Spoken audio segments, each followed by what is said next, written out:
Hello bachcho, let's read the given question. The question says find the current through the 10 ohm resistor shown in the figure. Option A 0, option B 1 ampere, option C 2 ampere, option D 5 ampere. So ये problem we can solve using two ways. Either we can use Kirchhoff voltage law or we can use Kirchhoff current law. So according to Kirchhoff current law, that is KCL या फिर Kirchhoff junction law भी हम कहते हैं, summation of current is equals to 0, right? यानी कि जितना current junction पे आ रहा है उतना ही current should leave the junction. So that is in accordance to the conservation of charge, right? So KCL तो ये हो गया. And just we need to follow the convention. अगर हम आते हुए करंट को पॉजिटिव ले रहे हैं so current leaving the junction should be taken as negative, और vice versa we can also take. So अब बात करते हैं केवीएल की, that is Kirchhoff voltage law which says summation of E plus summation of IR will be equals to 0, right? यानी कि total voltage या total terminal potential difference हम कह सकते हैं विल बी इक्वल्स टू 0. अब यहाँ पे while applying KVL we need to consider 2-3 important thing. सबसे पहले तो ये क्लोज लूप पे एप्लीकेबल है, ठीक है. Secondly we have to follow the convention, यानी कि अगर करंट का direction and this is the direction of current and the direction of tracing, जिस डायरेक्शन में हम सर्किट को ट्रेस कर रहे हैं, अगर वो दोनों का डायरेक्शन सेम आता है, ठीक है ना, current direction and tracing direction same, so we can say जो potential difference across the resistance हम लेंगे that will be taken as negative. तो ये एक फर्स्ट कन्वेंशन है. और अगर करंट का डायरेक्शन ट्रेसिंग का डायरेक्शन से अपोजिट है, मीन्स हम लेफ्टवर्ड जा राइटवर्ड जा रहे हैं and current is coming towards left, ठीक. सो जो पोटेंशियल डिफरेंस हम लेंगे across the resistance, so that will be taken to be positive, right? So ये फर्स्ट पॉइंट है कन्वेंशन का, we need to remember.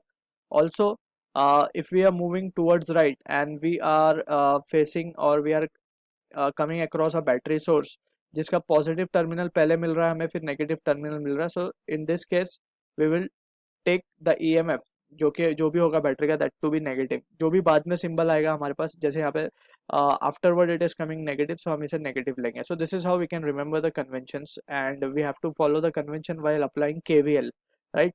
Also छोटी सी एक बात we can write, by Ohm's law हम करंट को डिफाइन करते हैं V by R. V basically होता है potential difference across the resistance, so this thing we also can use. अब यहाँ पे we can solve it easily using KCL also, तो हम KCL से सॉल्व कर लेंगे. Also one can use KVL, right? So KCL से कैसे सॉल्व करेंगे हम, that's the question we need to understand. यहाँ पे हम सर्किट में थोड़ा सा चीज़ें लिखेंगे, जैसे ये पॉइंट का जो पोटेंशियल होगा, यहाँ से हम देख सकते हैं कि ये प्लस टर्मिनल है, ये नेगेटिव है. यहाँ पे कोई एलिमेंट नहीं है, मीन्स कोई पोटेंशियल ड्रॉप नहीं हो रहा, सो यहाँ तक जो पोटेंशियल आएगा वो 4.5 आ जाएगा. इस पॉइंट पे जो पोटेंशियल आएगा वो 0 आ जाएगा. यहाँ का भी नेगेटिव पोटेंशियल है और यहाँ का भी 3 वोल्ट का भी, so we are taking this as to be 0, ठीक. अब यहाँ की बात करें, so we will consider this potential as to be V. अगर हमें ये V की वैल्यू मिल जाती है, so we can by applying Ohm's law we can calculate the value of current through 10 ohm resistor. So हम यहाँ पे ये जो पॉइंट है हमें V, इस पॉइंट का नाम दे देते हैं हम A. सो A पे हम KCL लगाएंगे. At point A we will apply KCL, so we can write applying Kirchhoff current law at A. So हम क्या लिखेंगे, समेशन ऑफ करंट, यानी कि जितना भी करंट इस A पे आ रहा है that will be equals to 0. So हम just randomly we are giving the direction, we don't know answer. अगर नेगेटिव आएगा so that direction we will reverse. तो हम मान लेते हैं कि इसमें I1 करंट आ रहा है, यहाँ से लेट से I2 करंट आ रहा है, लेट से यहाँ से I3 करंट आ रहा है, ठीक है ना. So according to this law हम क्या लिख सकते हैं, I1 plus I2 plus I3 is what, 0. Summation of current is 0 on any junction, so this will be the case. अब I1 को हम क्या लिख सकते हैं, I1 को हम लिख सकते हैं यूजिंग दिस रिलेशन.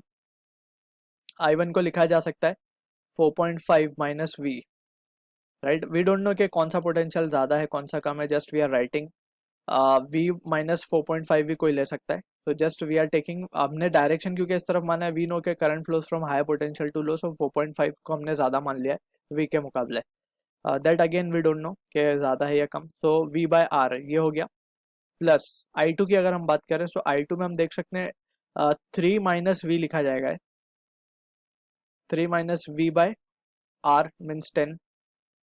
और यहाँ पे हम लिखेंगे प्लस, यहाँ पे हम लिख देंगे 0 minus V upon 6 and that will be equals to 0. So this is how we can apply the KCL.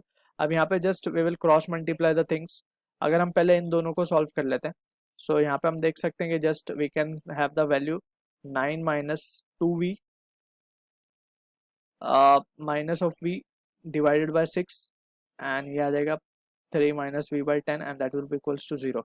सो यहाँ पे अगेन वी कैन सी, अगर हम इसे 10 से मल्टीप्लाई कर दें तो ये हो जाएगा 90 माइनस 30v डिवाइड बाय 60, क्योंकि इन दोनों का एलसीएम 60 आएगा, माइनस सॉरी प्लस ऑफ, यहाँ पे हमें 6 से मल्टीप्लाई करना पड़ेगा तो 18 माइनस 6v, और ये तो वहाँ जाके मल्टीप्लाई होकर 0 हो जाएगा. ठीक है. सो यहाँ से हम देख सकते हैं जो रिजल्ट हमारे पास आ रहा है वो आ रहा है 108 will be equals to 36v. So यहाँ से v की क्या वैल्यू आ रही है? v की value is coming out to be 3, right. 3 volt मिल रहा है हमें v. सो अब हम कैलकुलेट कर सकते हैं i2. i2 को हम क्या लिख सकते हैं? यहाँ पे हम क्लियरली देख सकते हैं देयरफॉर i2 क्या होगा हमारे पास? v जो हमने लिखा था 3 माइनस v अपॉन 10.